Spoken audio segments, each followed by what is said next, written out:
Estás escuchando Japonés Chido, un programa donde chismeamos sobre todas esas cosas que no pueden ser sino japonesas. Bienvenidos. ¡Japonés chido! Anábasis es una historia de Xenófenon en la que 10.000 mercenarios griegos son contratados para pelear en la guerra de sucesión dinástica de Persia. En la batalla, de pronto, su contratista persa es asesinado y los mercenarios griegos quedan varados en un territorio extranjero donde sus propósitos son desvanecidos y su destino se devela incierto. Anábasis, pues, se le llamará al regreso, al tránsito de estos hombres desplazados que súbitamente se ven forzados a reinventar un regreso a casa. Un camino que antes de quedar errantes en el desierto que crece no existía. Anábasis quiere decir embarcarse a la vez que se retorna, ir a la vez que se vuelve, deambular a la vez que se regresa a casa. Es principio y es final, por lo que no es descabellado pensar, como sugiere Éric Baudelaire, que Shigenobu y la chaviza del Ejército Rojo son la Anábasis de la revolución. Sin embargo, me parece más bien que la estética revolucionaria del Ejército Rojo japonés se presentó como una narrativa terrible a la vez que familiar de lo japonés que acusa su nombre, algo oculto, casi fantasmal que se aparece como el reverso marginal y bárbaro, opuesto a la civilización e ilustración con la que Meiji y la modernidad desdoblaron sus discursos sobre la nación y la cultura. Con esto me refiero, por supuesto, al Tenchu, o castigo divino. Güey, castigo divino, güey. Güey. ¿Cómo están? ¿Cómo están? ¿Ya se echaron el capitulito anterior del Ejército Rojo? Un capítulo intenso, güey. Capítulo intenso. Ahí me estuvieron escribiendo algunos de ustedes, ¿no? Diciendo, güey, ¿qué pedo con estos güeyes? No me dijeron qué pedo con estos güeyes. Pero fue como, güey, no sabía, ¿no? Este cotorreo con esta chaviza güey, o sea, no sea lo que sea, sigue teniendo una relevancia muy específica, ¿no? El recordar a esta bandilla, ¿no? El recordar a estos grupos que dentro ¿no? de las formas y la manera en la que ha cambiado la estética revolucionaria, sobre todo la forma en la que percibimos con el periódico de lunes la estética revolucionaria de otros tiempos, pues parecería siempre anacrónico, ¿no? Sin embargo, me parece que esa es la revisión fácil, ¿no? La de decir como, nada, esta chaviza, ¿estos violentos qué? ¿No? ¿Estos violentos qué? Yo creo que no es el caso. Yo creo que vale la pena un análisis profundo y sobre todo esto que les decía en la introducción, ¿no? Mirar, ¿no? Mirar, como decía mi amigo de toda la vida, Nietzsche, mirar a ese monstruo al abismo con tal profundidad que ese abismo también te mira de vuelta, ¿no? Precisamente eso, ese concepto, es algo que me gustaría un poco expandir hoy.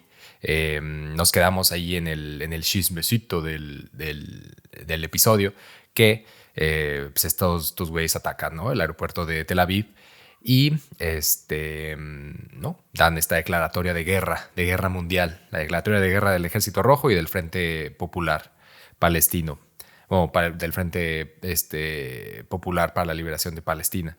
Y lo que sucede, lo que se empieza a desenvolver desde entonces está muy cabrón porque, pues claro, ya tienes una declaratoria de guerra mundial, ¿no? Entonces, tal vez lo que se viene, pues es eso, un frenesí, ¿no? Un frenesí de violencia, pero también un frenesí ideológico muy cabrón, ¿no? Porque ahora hay que sustentar esta estética revolucionaria.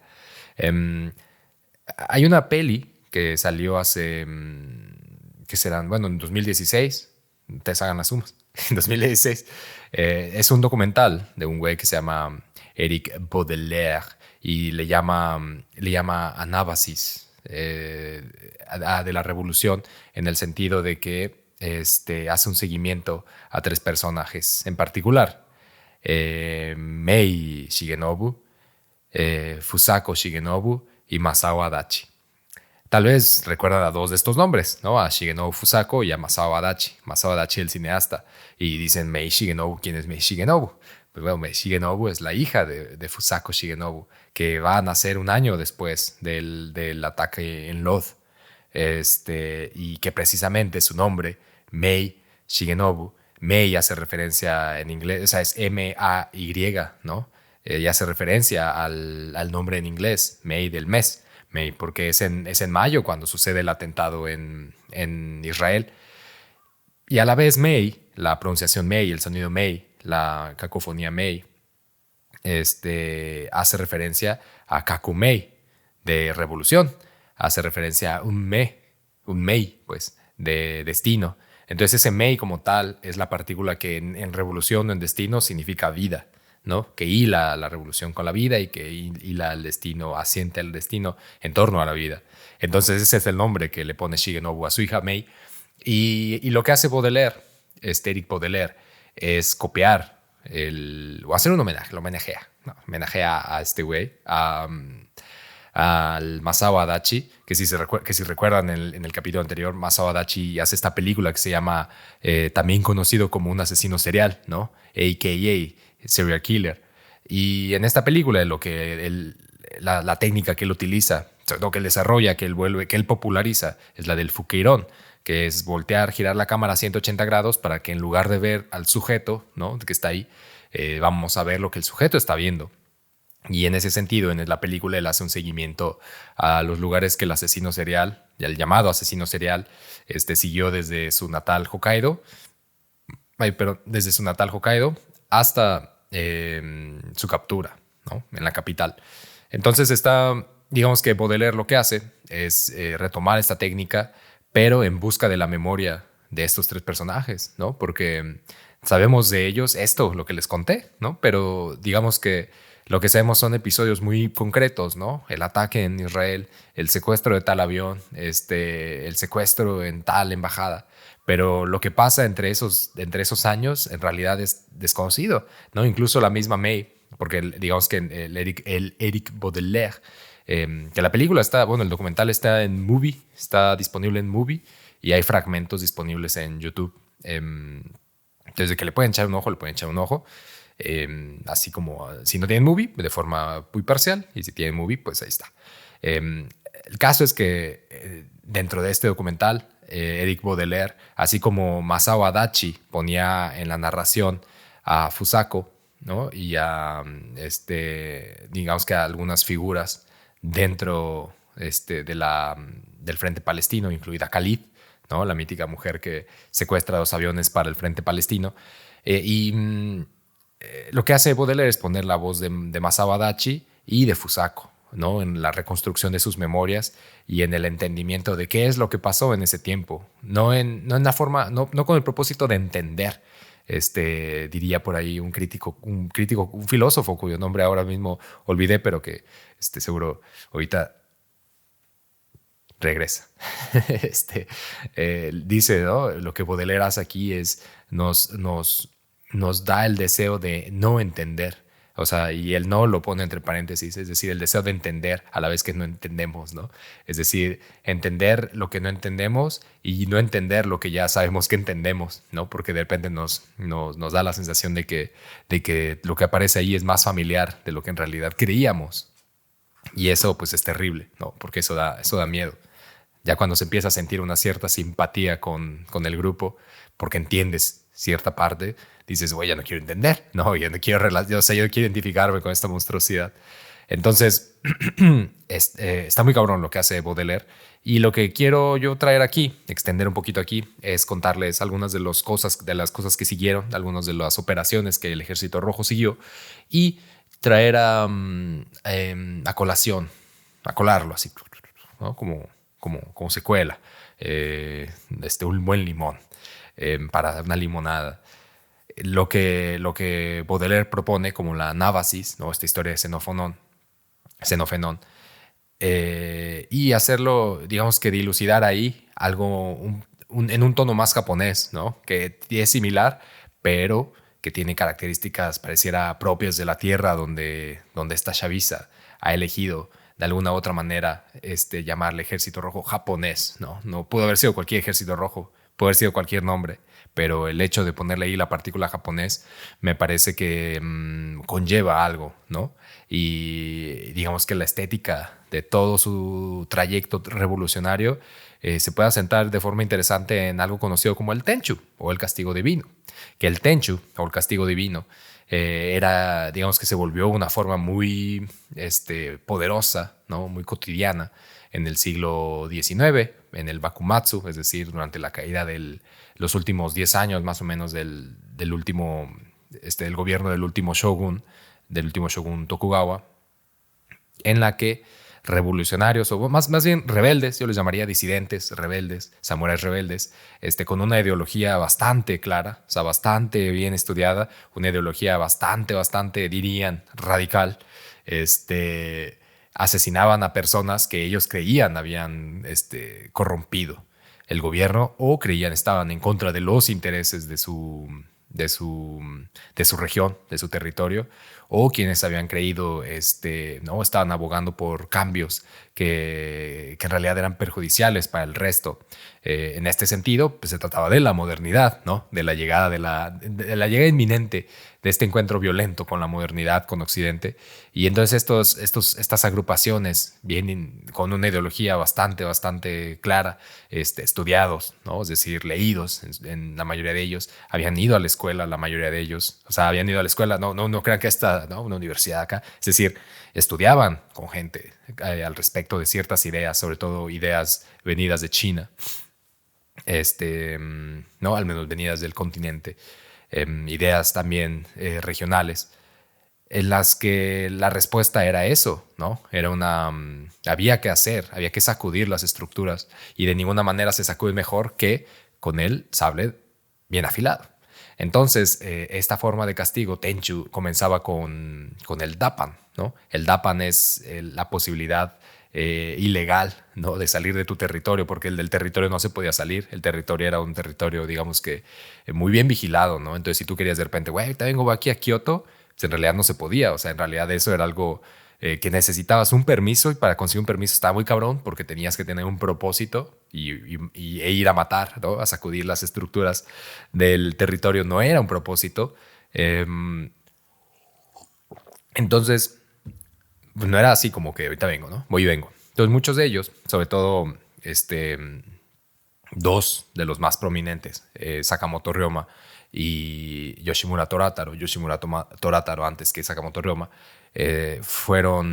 cometieron este Dapan, que es salir ilegalmente, ¿no? O sea, salir a ocultos, y no retornar, que es importante, ¿no? O sea, no retornar hasta X tiempo, ¿no? O sea, es decir, hasta que se tiene que retornar, pero no retornar por el gusto de retornar, sino se retorna ya en medio de la catástrofe, ¿no? Se retorna porque se oculta uno en su territorio conocido.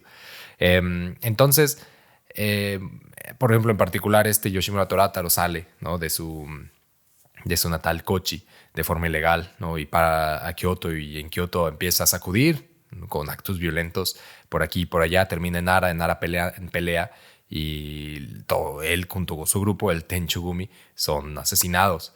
Sin embargo, esta forma de pelea se volvió algo común, ¿no? Algo común, dejar el territorio de forma oculta, pelear fuera, ¿no? Recordemos que para ese entonces no se está peleando en Japón, se está peleando en otro país, ¿no? Porque Kioto y Kochi no era lo mismo, eran territorios infinitamente distintos.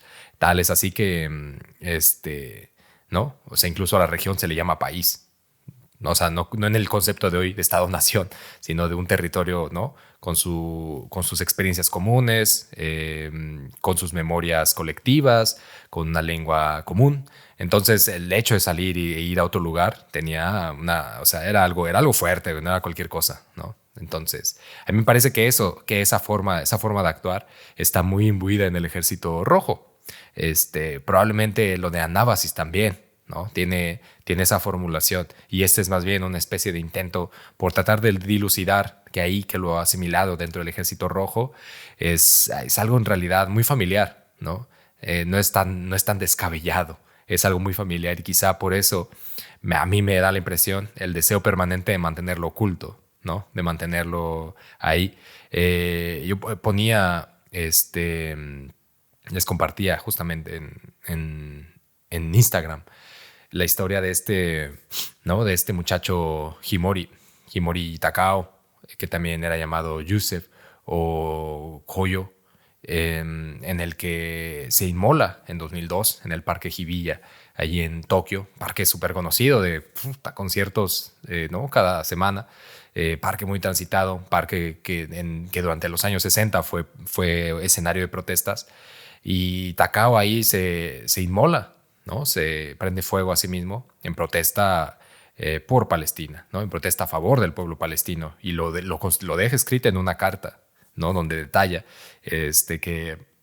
que él respalda la resistencia palestina de forma pacífica y de forma violenta, ¿no? Porque su territorio le ha sido arrebatado, pero también porque están sufriendo una ocupación ilegal, pero también porque están siendo masacrados, porque hay un genocidio, porque hay racismo, etcétera, etcétera, etcétera. Denuncia la complicidad de Japón con Estados Unidos, que es el que en realidad, ¿no? Es la sombra, la permanente sombra de Israel, en el sentido, en todo sentido.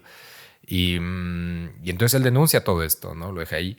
Y a pesar de que denuncia todo esto, o sea, que es esto en la información que se deja, ¿no? Que se muestra en los medios, los remotos medios que lo cubrieron, fue un revolucionario que ya había perdido la ilusión de pelear. O sea, ¿no? Evidentemente, ¿no? El buen Takao ya no era un chavito, ¿no? Ya no era un muchachito. Creo que tenía 62 años, tal vez, por ahí. 70 años más, tal vez. No me acuerdo bien, pero entre 62 y 65 años tenía el buen Takao. Entonces, o sea, ¿no? Es este tipo de cosas, o sea, que parecían como muy lejanas, ¿no? O sea, en realidad se aparecen como algo bastante familiar en todo sentido. Estos sujetos que se van de su territorio y pelean en el Líbano, ¿no? Y generan atentados por aquí, por allá. Y entonces tiene que salir alguien a decir, no, una disculpita, güey, son mis chavos, son mis chavos, ¿no? En realidad es algo muy familiar, muy familiar. Entonces, pues bueno, les voy a contar algunos de las cosas que siguieron y ahí vamos viendo qué show.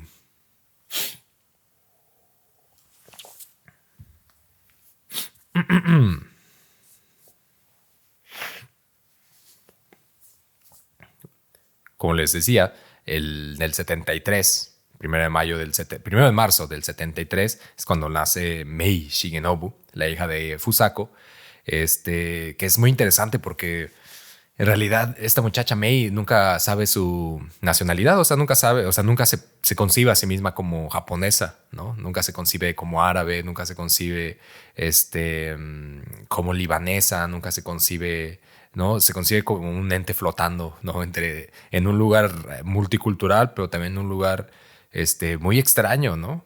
Es decir, en medio de la revolución, o sea, en medio de la revolución que dirige su madre, pero también en medio de la revolución que el frente lleva años peleando, pero también en un frente bélico, bastante bélico, y hay que mantenerla oculta, ¿no? Porque su madre está siendo buscada por la Interpol, está siendo buscada por el territorio, por el Estado japonés, está siendo buscada, ¿no? Por aquí, por el ejército de Israel. Entonces, pues, al final, Mei crece ¿no? en las sombras, entre las sombras de noche. El mismo año, 1973, en julio, un avión Boeing 747-200 de la Japanese Airlines, a quienes ahora llamaremos simplemente como YAL, de YAL, ya, clientazos YAL, fue secuestrado al despegar del aeropuerto de Schiphol, en Países Bajos, por 4 miembros del ejército del Frente Popular de Liberación Palestina y un miembro del Ejército Rojo Japonés, Osamu Maruoka.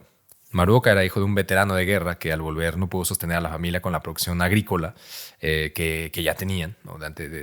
Digamos que de antaño, de origen, casi casi. Y emigraron a Osaka para trabajar en la industria. No es que Maruoka, ¿no?, fuera un liberal ya así de cabecera, sino que Maruoka se fue radicalizando esto, ¿no?, como en el afán mediático, así como, ay, este joven era muy correcto y se radicalizó. Que eso es porque además es eso, ¿no? Cuando se le llama, o sea, a toda esta banda es como la radical nueva izquierda. ¿No? O sea, asimilando un concepto que pues obviamente a la larga va a quedar manchado con eso, o sea, con esa sensación de que cualquier relación con la izquierda está asentada ahí, ¿no? En el espectro de estos actos. Mientras que lo de la derecha, que es más radical, más horrible, que es bestial, que es continuo, que es permanente, que es estructural, no, o sea, no es, pues, güey, o sea, no. Digo, sé que estoy diciendo cosas obvias, pero hay que decirlas, siempre tienen que estar ahí. Seamos siempre ingenuos, siempre ingenuos e inocentes y decir las cosas más básicas, ¿no?, como esa. El caso es que, bueno, el buen Maruoka el buen Maruoka, se fue interesando más en los movimientos, que sobre todo pues afloran su tiempo. Este güey en la preparatoria tiene su profesor es amigo de Tadayoshi, que era el esposo de Shigenobu. No, obviamente para este momento el esposo de Shigenobu, Tadayoshi, todavía no cometía el atentado allá en Israel, pero ya era partícipe, ¿no? Ya era un activo dentro de los movimientos estudiantiles, dentro de la Universidad de Kioto. Entonces, pues claro, Maruoka empieza a escuchar a este güey, ¿no? O sea, empieza, ¿no? Le empieza a platicar, este güey le cuestiona qué piensa sobre la guerra de Vietnam, qué piensa sobre la participación del Estado japonés, ¿no? De forma indirecta o directa en los conflictos en Corea, en Vietnam. ¿Qué opinas sobre este grupo, ¿no? El Bejiren, que busca la defensa de Vietnam, ¿no? La defensa pacífica de Vietnam. El caso es que, claro, se ve interesando cada vez más Maruoka en todo esto, quien en realidad quería unirse al ejército o a las fuerzas de autodefensa. Y de repente dice, como un segundo, esto está loco, güey. Loco, loco. Y entre 1970 y 1972 se une al Ryonin Kyoto, que es una organización de facciones universitarias, pero de personas que no están metidas en una facción universitaria específica. Entonces, en este lugar, Maruoka encuentra como el asidero, ¿no? Un asidero ideológico muy poderoso que para 1972 lo lleva hasta el Líbano, ¿no? Este güey estaba cabrón, o sea, se las sabía de todas ¿no? En relación a Mao Zedong, por ejemplo. O sea, no era como de, güey, tú dime y yo contesto, de acuerdo a Mao Zedong. Pero pues, marxista de cabecera, ¿no? El buen Maruoka. Con 123 pasajeros y 22 miembros del staff, el avión que originalmente iba rumbo a Tokio, con escala en Alaska, fue desviado a Dubái después de que una granada explotara accidentalmente mientras una mujer con pasaporte peruano y el encargado de los sobrecargos estuvieran cotorreando en el pasillo. De esto, sin embargo, pues hay varias versiones. ¿Por qué? Porque hay quienes dicen que en realidad la granada no se le cayó a la muchacha. Hay quienes dicen que en realidad esa granada se le cayó al líder del grupo, que se hacía llamar El Cazar, y que esta muchacha, en el afán de que de que no estropeara el plan, ¿no? Porque fuera a dañar el avión, se avienta sobre la granada y tómala. El caso es que la granada explota, resulta herida ella, muere. El sobrecargo también resulta herido, pero él no muere. Y entonces el Cazar se comunica, ¿no? Y dice como de, pues, a ver, así está el pedo, ¿no? ¿Nos dejan aterrizar o no nos dejan aterrizar? Porque nadie los quería dejar aterrizar. Entonces llegan hasta Dubái. En Dubái el avión dura 3 días, ¿no? 3 días parado entre el tira y afloja. Entre el tira y afloja. Que si ustedes ven cuál era el tira y afloja, ¿no? ¿A qué le tiraban? ¿Y qué era lo que no aflojaban? ¿Y quién estaba aflojando? Lo que ellos pedían para liberar a los rehenes era que se liberara a Okamoto. ¿Recuerda usted a Okamoto? Okamoto es el güey que en el ataque al aeropuerto de Tel Aviv sobrevive, ¿no? El que no se mata y el que al final es capturado, ¿no? Y sentenciado con una sentencia, a refundirse en la cárcel, güey, a cadena perpetua. Entonces, Okamoto, pues el jijiji jaja, ni siquiera sabía, ¿no? O sea, ni siquiera está enterado de nada de esto, pero pues Israel dice, nada, ni madres, güey. No se va a armar, no se va a armar. O sea, sea lo que sea, no se va a armar.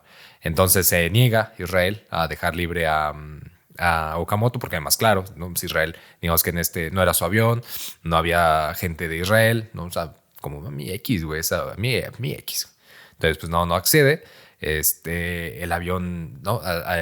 Recibe un pago, ¿no? Porque además es que, claro, esto cuando se da a conocer en Japón, porque es como de, güey, se televisa, ¿no? Ya estamos en la época en la que todo se televisa, ¿no? Pasa esto, se televisa, pasa esto, se televisa. Entonces se televisa este secuestro también, porque ya había un historial, se televisa, y en las universidades la Universidad de Kioto, ¿no? Aparecen pintas, donde se apoya esto, ¿no? Viva el secuestro al avión YAL, te queremos de vuelta, gran Okamoto, guerrero Okamoto. Y por otro lado, pues ya estaba contando su dinero, ¿no? De puta madre, güey, ¿cuánto va a costar esta mamada?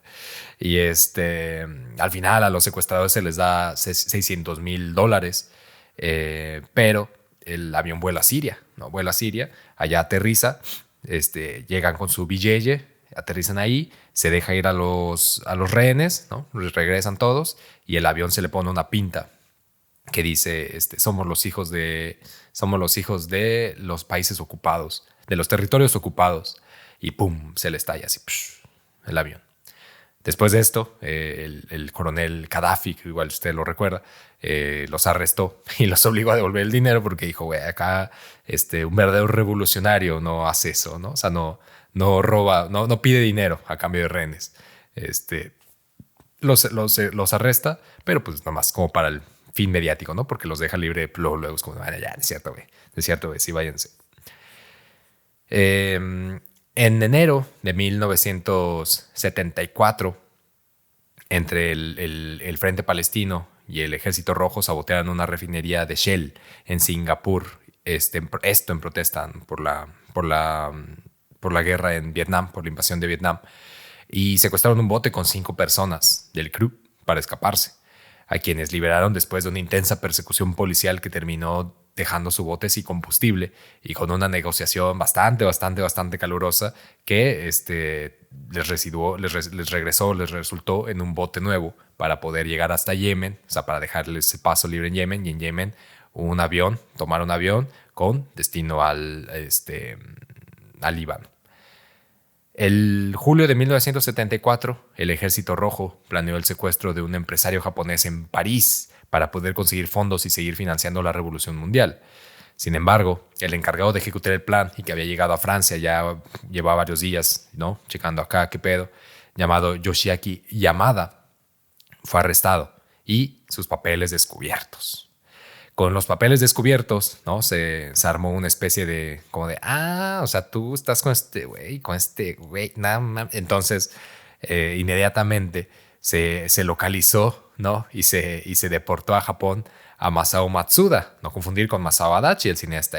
Masao Matsuda era crítico de cine, estaba instalado en París y era de alguna manera un colaborador, ¿no? Un observador, digamos que un observador muy cercano al Ejército Rojo. Entonces lo deportan a Japón y lo mismo le esperaba a esta muchacha llamada Mariko Yamamoto, pero Mariko Yamamoto dijo, nah, ni más, vámonos. Que digan que aquí ocurrió, que aquí quedó, ¿no? Y se regresa al Líbano. En septiembre de 1974, mismo año, septiembre 13, Haruo Wako, Jun Ishida y Junso Kudaira, que era hermano de Tsuyoshi, uno de los secuestradores del avión norcoreano, del avión hacia Norcorea, de Fukuoka hacia Norcorea, atacaron la embajada francesa en La Haya como respuesta al arresto de Yamada, ¿no? Es como, nos arrestas a nuestro muchacho, güey. Ahora, ahí te va, ¿no? Y atacan la embajada francesa en La Haya.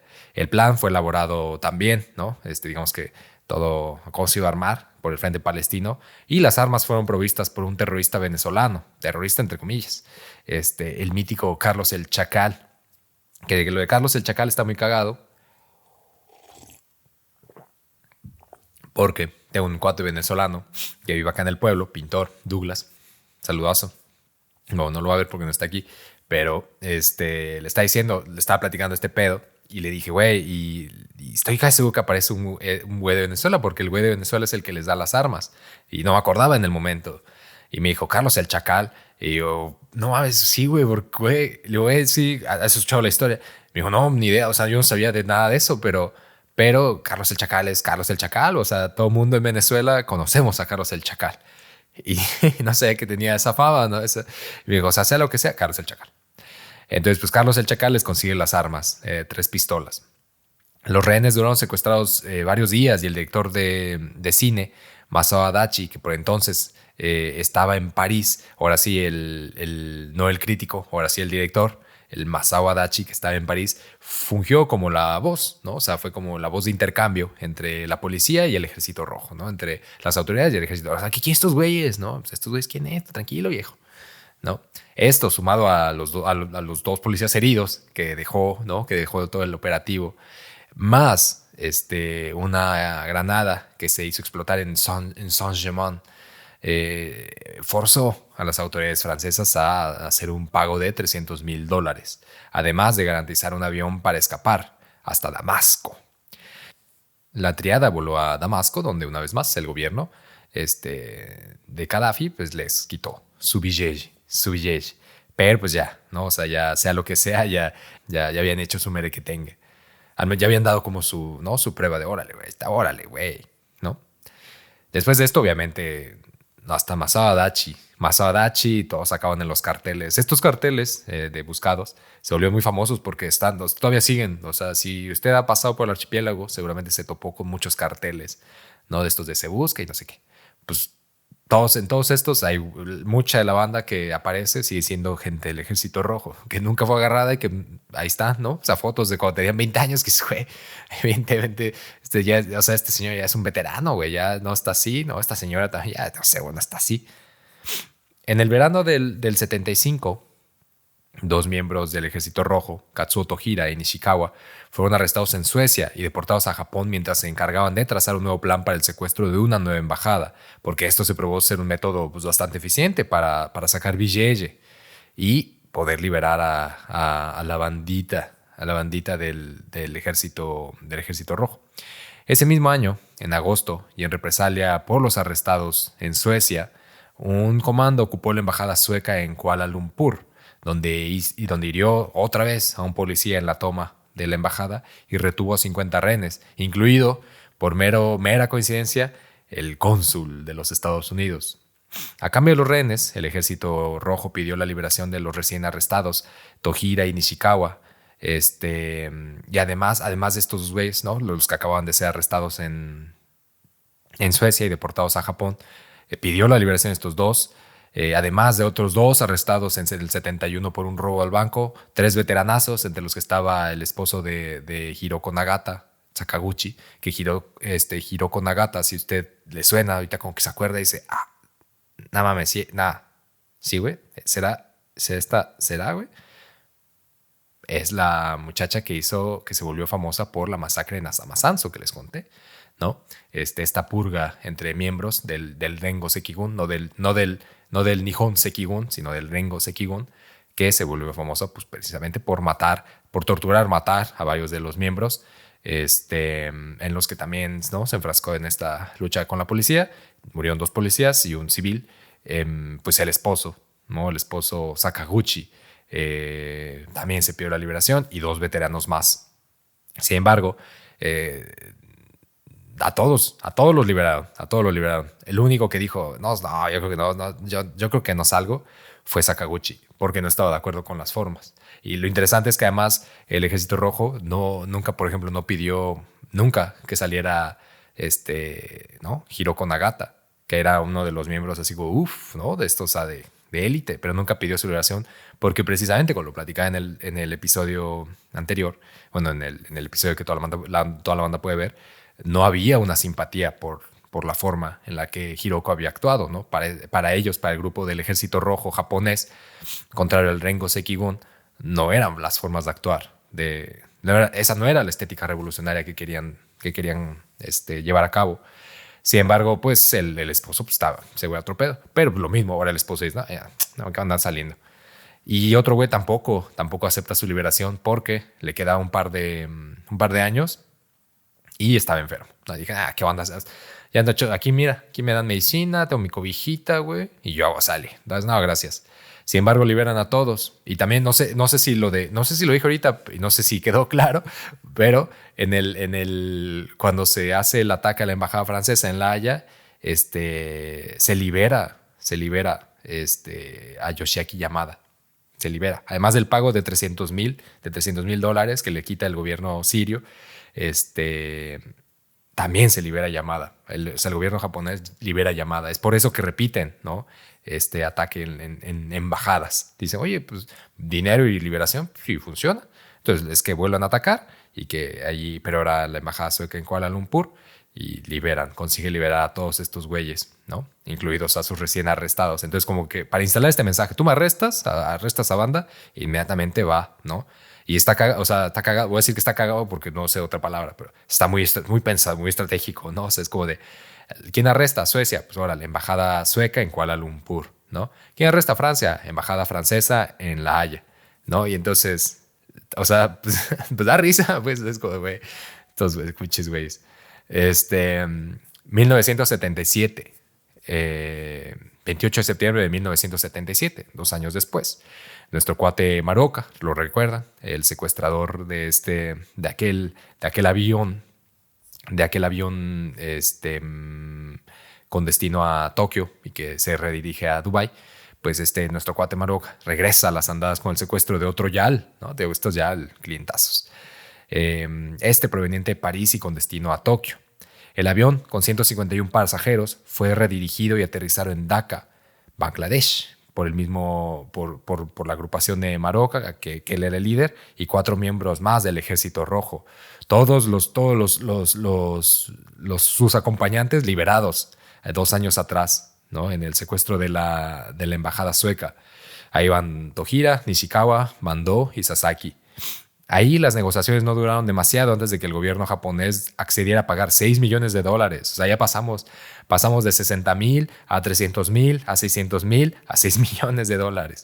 Y dejar libres a 6 prisioneros, algunos estos de miembros del Ejército Rojo y un par de miembros del Higashi Aya Hanichibuso Sensen, que era el grupo del sureste asiático, la agrupación la agrupación antijaponesa del sureste asiático.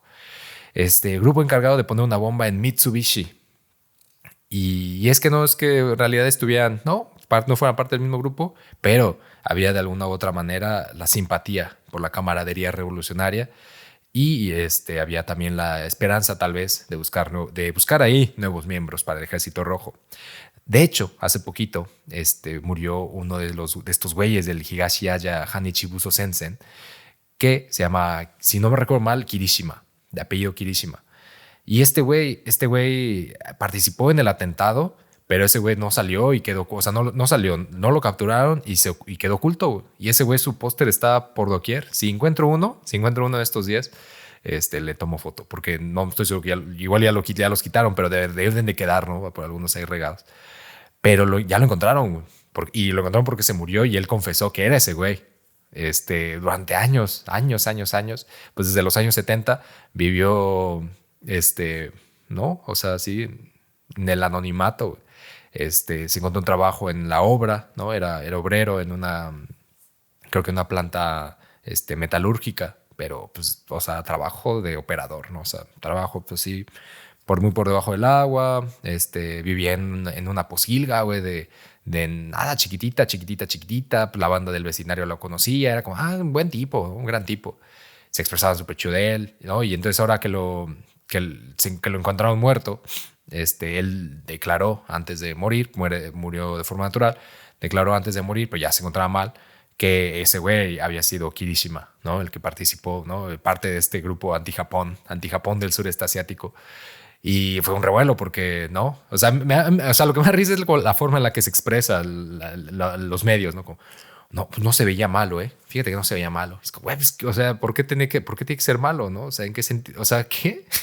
¿No? ¿Por qué esta insistencia, ¿no? Generalizada de siempre trazar un estigma ¿no? en este afán revolucionario? Es decir, se puede estar de acuerdo, ¿no? Evidentemente, hoy es lo que digo, ¿no? O sea, con el periódico de hoy dices, pues no mames, pues obviamente estaba mal, ¿no? Así dices, o sea, así decimos, o así se expresa mucha gente, muchos medios. Yo creo que no es tan fácil juzgar.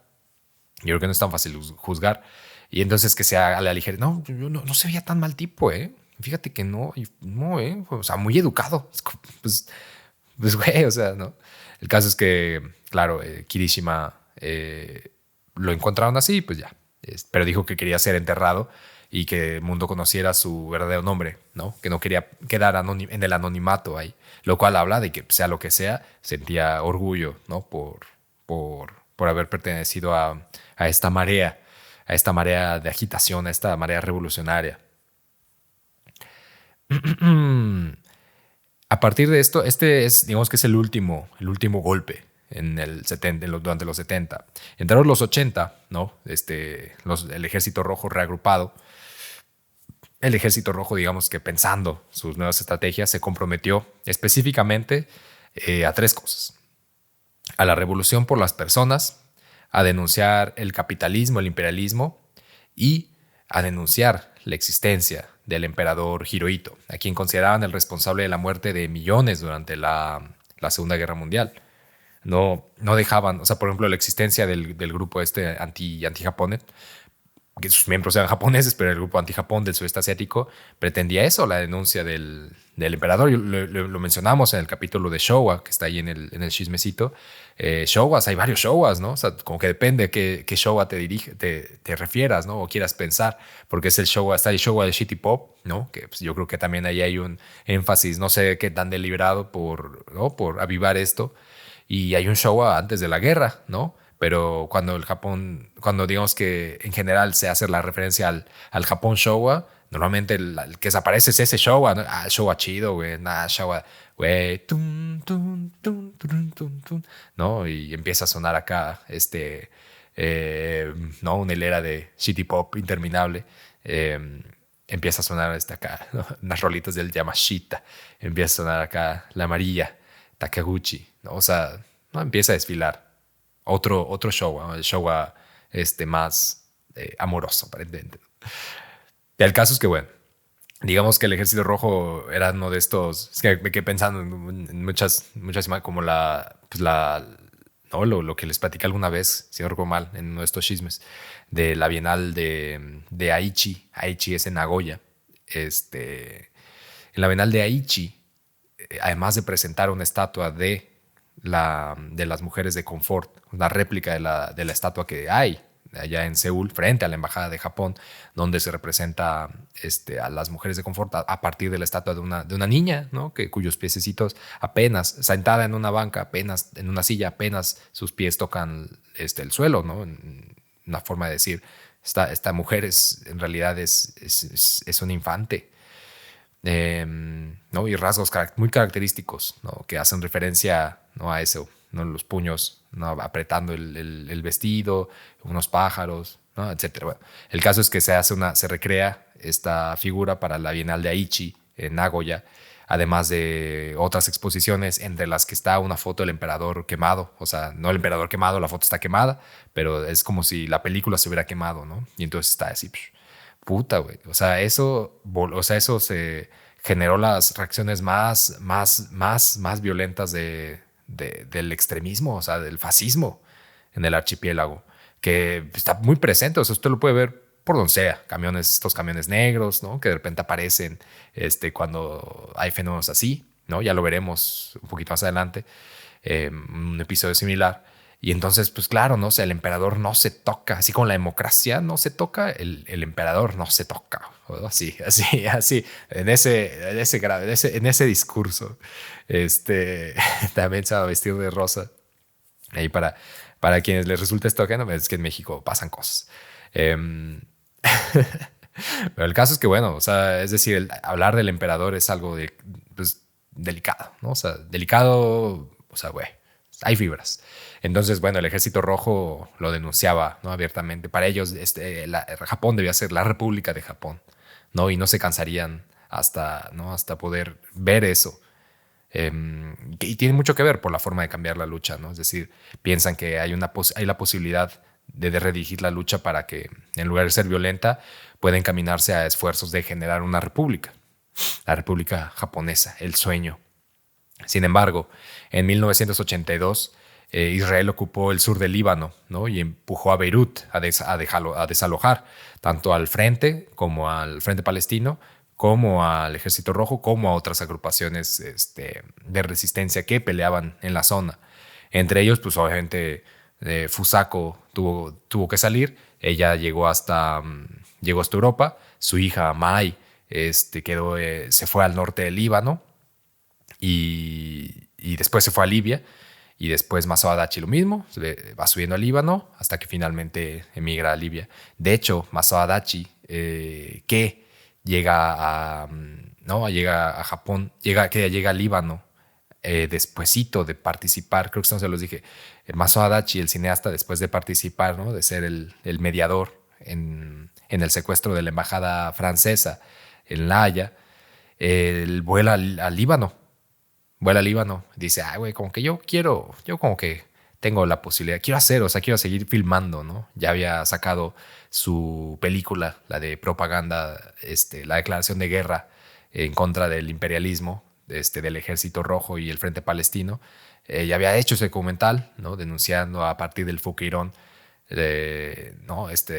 esta alienación de las estructuras,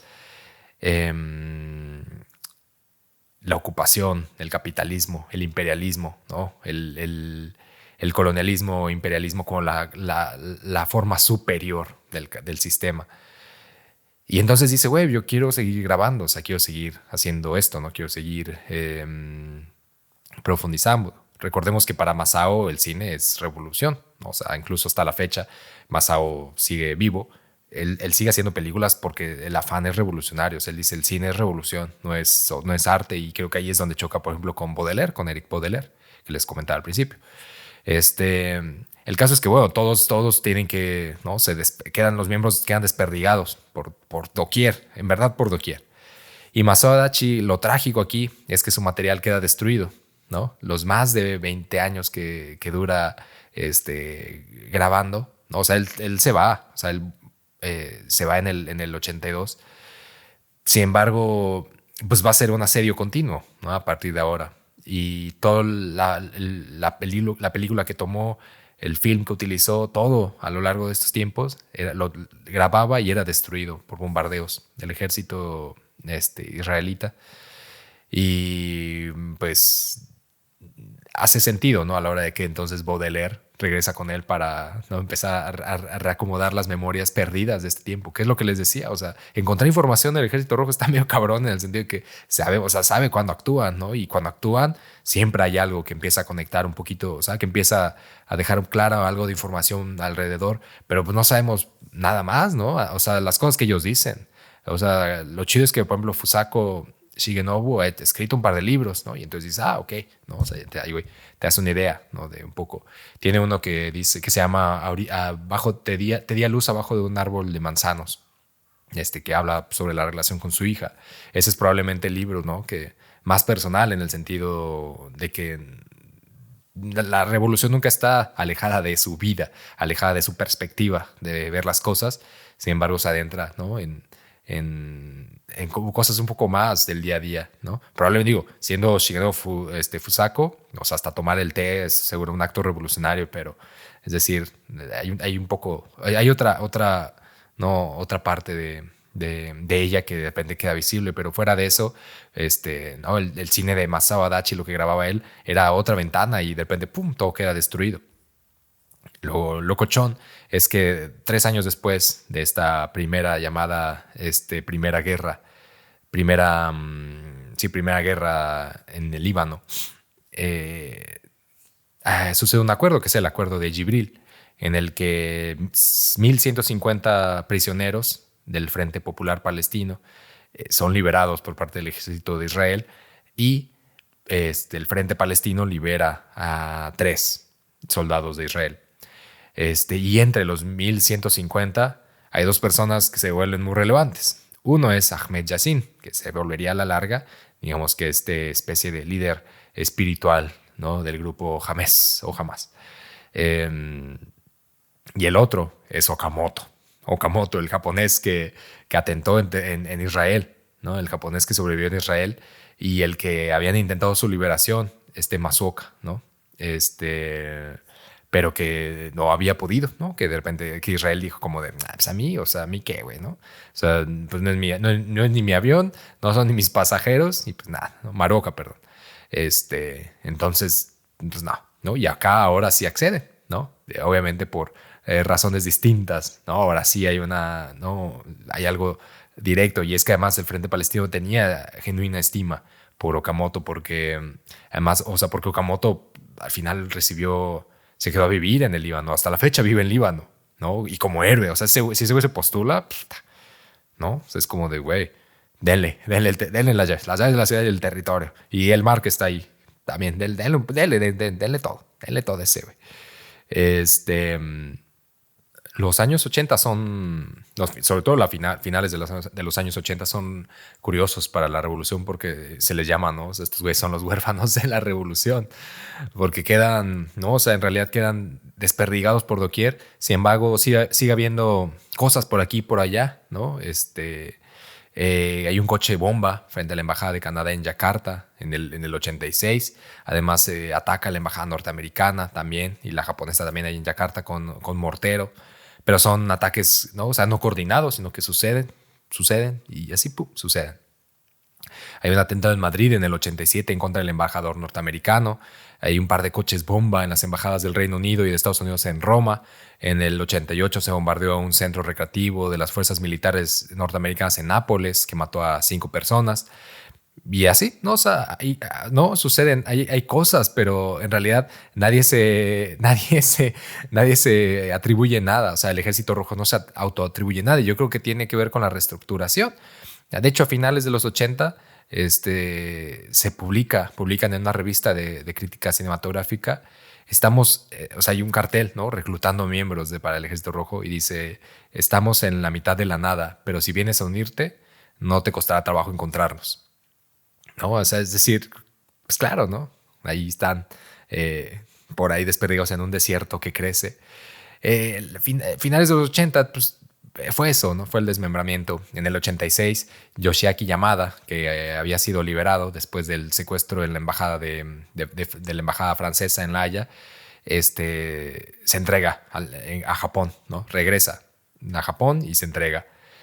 Osamu Maruoka, que fue el encargado de secuestrar estos 2 aviones, ese güey lo capturan.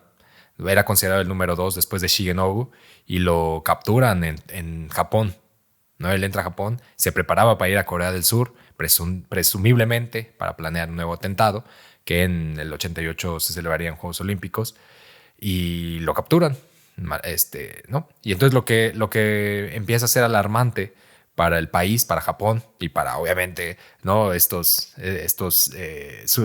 seres superiores, ¿no? Que siempre miran a Japón así como con, chica, con miedo a la vez que con exotismo ¿no? Y con mala cara, con un poco de menos. Estados Unidos, Canadá, Francia, Reino Unido y así dicen como, güey, ¿cómo es que están en tu territorio estos güeyes? O sea, ¿cómo puede ser que en tu territorio estén viviendo estos güeyes y tú no te enteres, ¿no? Entonces se empieza a involucrar la CIA, se empieza a involucrar Interpol, que ya estaba en la búsqueda de Fusako, ¿no?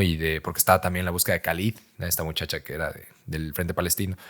Se empieza a involucrar algunas de las organizaciones internacionales y es cuando empiezan a caer así, pum, pum, ¿cómo se llama? Como fichas. En el 95 cae Yukiko Ekita en Bucarest. Ella, por ejemplo, había sido liberada, ¿no? En el 77 con el secuestro del avión. Ella era de las personas que había sido liberada y tómala, ¿no? O sea, la capturan en Bucarest, además con un panfleto donde decía el escenario de la revolución debe estar escrito a forma de guión cinematográfico. Con ese papel, que en realidad era parte de algunos documentos privados del Ejército Rojo, encuentran también a Kazue Yoshimura, que fue arrestado en Perú. Y había ido a Perú porque en realidad estaba... Bueno, o sea, uno había llegado para allá, ¿no? En esta diáspora revolucionaria, pero la muchacha Yukiko tenía un hijo, ¿no? Y que al hijo lo manda a Perú. Entonces, Kazue Yoshimura va a buscar al hijo precisamente para decirle esto, ¿no? Lo de su mamá. Y pues allá lo capturan a este güey. En el 96 también es arrestado en Nepal Tsutomu Shizaki. En el 97 Jun Ishikawa, pero ese güey en Bolivia. En el 97 Masao Adachi, el cineasta Masao Adachi, finalmente es arrestado. A más otros 3 miembros del Ejército Rojo y Okamoto también. Y la razón por qué son arrestados estos 5 güeyes que estaban en Líbano es porque Japón negocia con Líbano un préstamo y un financiamiento del Banco Mundial. Entonces los captura, los va a deportar a Japón. En realidad los deporta y recibe dinero, un préstamo, ¿no? Así muy, muy sabroso, que pues digo, siendo finales de los 90, los tiempos evidentemente ya habían cambiado, ¿no? El frente ya no es lo que era, el Frente Popular ya no es lo que era, la organización política había cambiado y entonces, ¿no? Pues se presta el escenario para regresarlos. Sin embargo, Okamoto, cuando el pueblo se entera que es capturado y que va a ser deportado, sale a las calles y protesta cabrón, ¿no? Se protesta cabrón y terminan dejando a Okamoto, que ya era un héroe, ¿no? Por el atentado en Israel, lo terminan dejando como un refugiado político y todavía vive ahí ese güey, ¿no? Creo que ha dado una entrevista una vez al Mainichi Shimbun. Un par de años después de ser capturados, pues son deportados. Masao Adachi y los otros tres se les quita el pasaporte y no se les encarcela por pertenecer al Ejército Rojo, se les encarcela por documentación falsa. En el mismo año 2000, y está muy loco, el 8 de noviembre, en Osaka, en un departamento, como que se ve a una muchacha que dicen, yo la he visto, güey. Yo la he visto, esta muchacha. ¿Qué pedo aquí? Y pues sí, era la mismísima Fusako, que había regresado a Osaka. O sea, ya llevaba un par de meses en Osaka, ¿no? Viviendo ahí así como de, ¿qué? Y ella lo dice, o sea, yo había llegado a Osaka para replantear nuestra forma de lucha. Yo quería volver al país para replantear la lucha en el país, pero ya no una lucha armada, sino una lucha política que pudiera tener la posibilidad, ¿no?, de aspirar a esta, no solamente a escindirnos del imperialismo, ¿no?, y del capitalismo y las formas, sobre todo de vinculación armada, política, diplomática con Estados Unidos, no en el sentido de, te odio Estados Unidos, que también, sino en el sentido que se buscaba la autonomía, ¿no? Se buscaba poder tener la autonomía en las decisiones democráticas, se buscaba tener la autonomía en la diplomacia del país, ¿no? Se buscaba soberanía en todo sentido. Y esta no como las olas rosas que van al Zócalo, o sea, quizá en algo más, más planteado, más genuino, y seguramente sí más necesario. Si es que lo necesario tiene degradación, más necesario.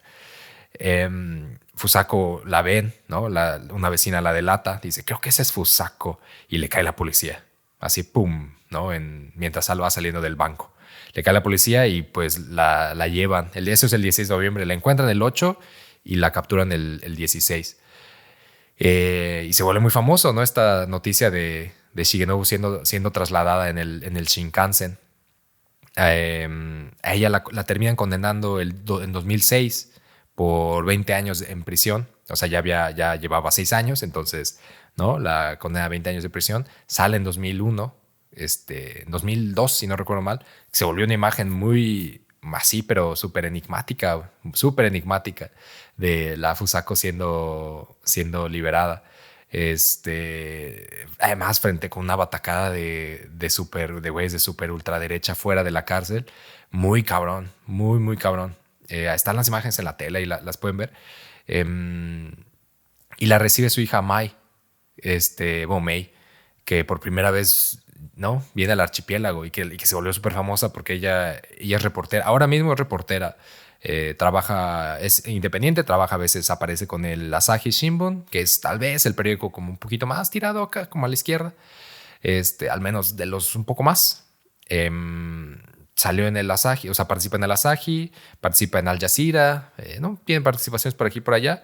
Pero lo relevante para las dos fue ese regreso al archipiélago, ¿no? En ningún momento Fusako se le mira derrotada o ella se expresa con derrotismo, sino que al contrario, ¿no?, con la posibilidad de replantear la lucha, de entender qué es lo que pasó, qué es lo que ha pasado y buscar nuevas formas de pelear, ¿no? Nuevas formas de desplazar la lucha del terreno físico a posiblemente el de la imaginación u otras formas. Lo que me parece muy loco, y lo que les decía antes, es esta idea, ¿no?, de este filósofo francés que se llama Pierre Saoui, que a partir ¿no?, como de todo esto, o sea, de todo este trayecto, de todo lo que aparece aquí, hay una especie él dice, es un terrible sentimiento de confusión cuando de pronto parecemos entenderlo y descubrimos una sutil simpatía, porque tal vez la monstruosidad es nuestra condición compartida. Se impone, dijo el filósofo, tanto el deseo de entender como el deseo de no entender. The desire not, entre paréntesis, to understand. The desire to understand and not to understand. The desire to understand that we do not understand. And the desire to understand what we are afraid of understanding too well. En otras palabras, podría tratarse esto de lo que Freud alguna vez planteó como un Heimlich, o de un Uncanny, o lo inhóspito, lo ominoso, lo terrible. Eso que es terrorífico por desconocido y a la vez familiar. Por un lado, lo que resulta familiar y congénito, y por otro, lo que debería permanecer oculto, reprimido, pero que cuando se revela lo hace en su carácter de inhóspito. Y en mi consideración, lo que devela lo que es el Ejército Rojo, ¿no? Este acto, esta violencia, esta herencia de violencia, es lo que se representa de repente ahí en ese japonés del Ejército Rojo japonés. Por lo tanto, me parece que cuando de repente lo vemos, más bien cuando no lo vemos, ¿no? Cuando nos aparece fantasmal, ¿no? En el universo y que decimos como, mames, güey, yo no conocía a estos güeyes, ¿qué pedo? No conocía a Fusako, ¿qué pedo? Hay una razón para eso, ¿no? Hay una razón para querer ocultar lo que en realidad resulta más familiar de lo que habíamos pensado, ¿no?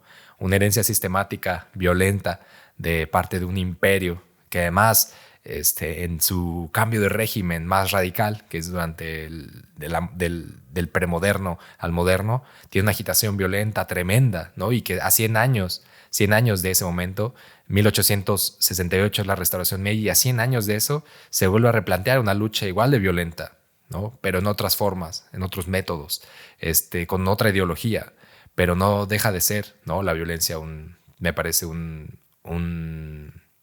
acto, una forma, una estética eh, a replantearse continuamente, la estética de la violencia en el país. Y probablemente es ahí donde, ¿no? Donde desaparece este monstruo que nos invita en Japón siempre a ver al abismo. Pues nada, muchísimas gracias por echarse un chismecito bastante largo, bastante largo, porque además que, claro, el Ejército Rojo tiene un chingo de cosas que no platica aquí, pero pues que ya podemos platicar en otros momentos en general, pero pues algo así, digamos que es esta crónica del Ejército Rojo. Pues un abrazo, muchas gracias por apoyar el chismecito, un agradecimiento perpetuo. Ustedes hacen que esto siga adelante y, güey, pues que venga más chisme. Muchas gracias y bye.